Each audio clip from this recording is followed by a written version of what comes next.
Welcome, friends. If you're out in this zombie apocalypse, I mean, who wants to have a small little bicycle where you can have something like this as you drive around? Let's turn on the light. Oh, looks awesome, doesn't it? Come on, look at that. A bus that you can drive around? I mean, how is this even possible? Come on, it must be a mod, and you are absolutely right. So welcome to this mod spotlight on SNUFKIN's community vehicles. Oh, a bit of a bumpy ride there.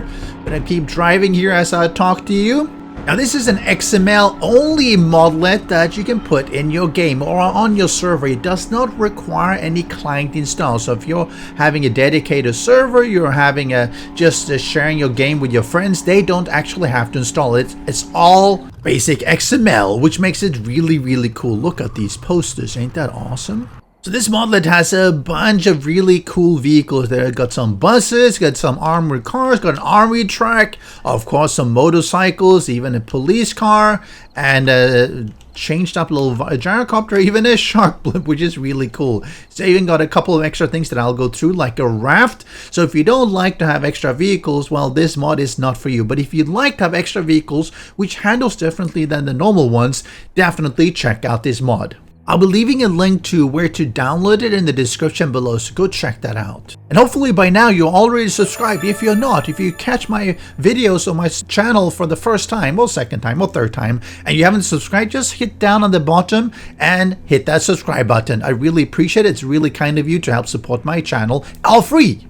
All these vehicles, most of them have multiple seats. So I think the bus has something like 6 straight. You could take your whole gang out there for a drive. They have an armored car. Doesn't just look so awesome.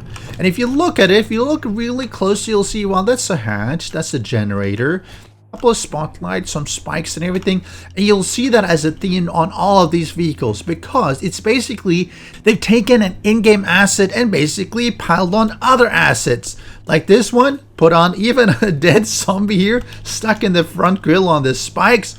You see here, you got the horn here. Really nice. And a police vehicle. I didn't even know there was a police vehicle. Maybe they've just tinted and colored it that way. It looks really good. And of course the motor, the muscle car motor that is sticking out, really nice. Here you have the pumpkin at the top. Oh, awesome. And some spears. So it's all made up from in-game vanilla assets. And that's a really cool thing, because it means that it's a really small modlet actually, because there's no additional Unity assets.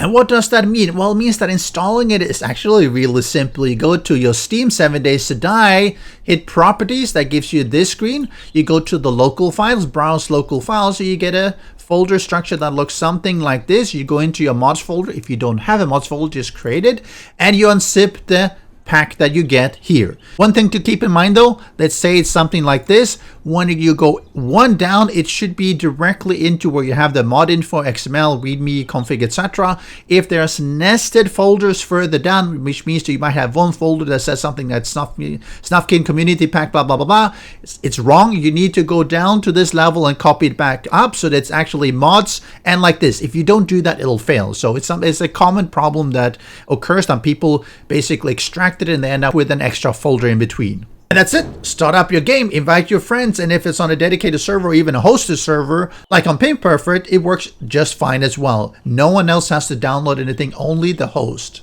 So these are really cool. Here, for instance, you have the jetpack. Ooh, isn't that nice? Look at it. Gives you a jetpack, and of course it goes down unless you are actually actively hitting space. So it is just like a jetpack, of course. And you can see it even has the flames there. Let's then go to the Hellhound. This is one of my favorite actually. I guess partially because there's a zombie stuck there. Again, it drives and handles very well. Really fun to drive over zombies with as well. Ooh, do some spins and everything. Really fun. Look at this Hellfire motorcycle with the spears and everything. You have the muscle car motor there. Oh, that looks awesome. And of course the axe is there at the back. And it works really well. And I think that, if I'm not wrong, let me go double check here. I'll go into here and I'll check here. It's much faster than the regular motorcycle as well. Sometimes a little bit too fast. This is 25 meters per second, which means that if you're driving across your map, it'll be a lot faster than the vanilla vehicle, which of course is one of the benefits as well. If you want to, just drive over the zombies and hopefully deal some damage.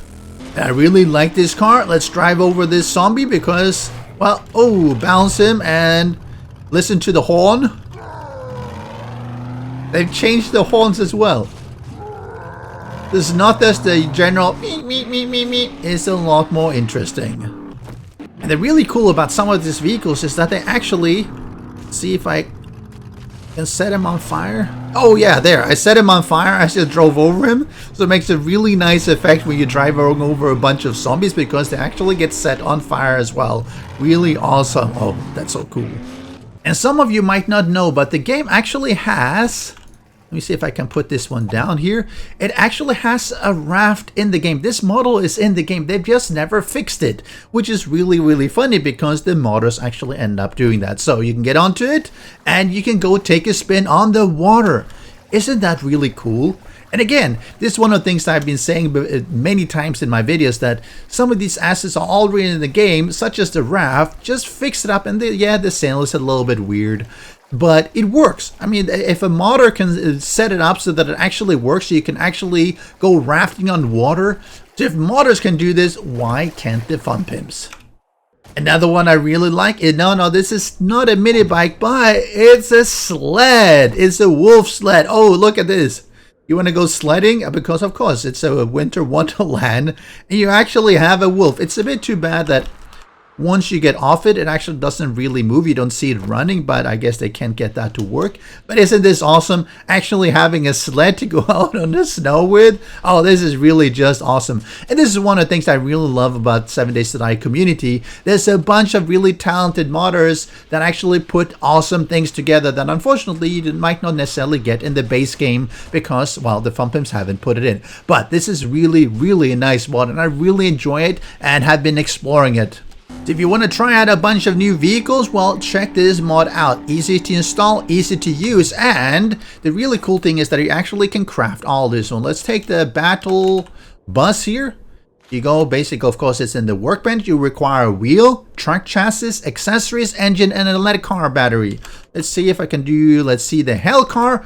Again, some different things. Armored car has different things. It doesn't require any engines and everything, but it requires mechanical parts and stuff like that. You have the raft, some nails, forged iron, cloth, and wood, which would make sense. Sled, some meat and bone. I guess it's for the actual wolf that is, or pull, the husky that is pulling it. So it's really, really awesome. And none of these really seem overpowered. They seem fairly well balanced. Of course, they're a little bit better than the regular ones. Oh, let's drive over this bear. Oh, all right. So go check it out. And if you enjoy it, let me know in the comment section below. And I will, of course, see you next time. Special thanks to the great patrons supporting the channel. If you would like to join the Vedui community and support these videos, do follow the Patreon link.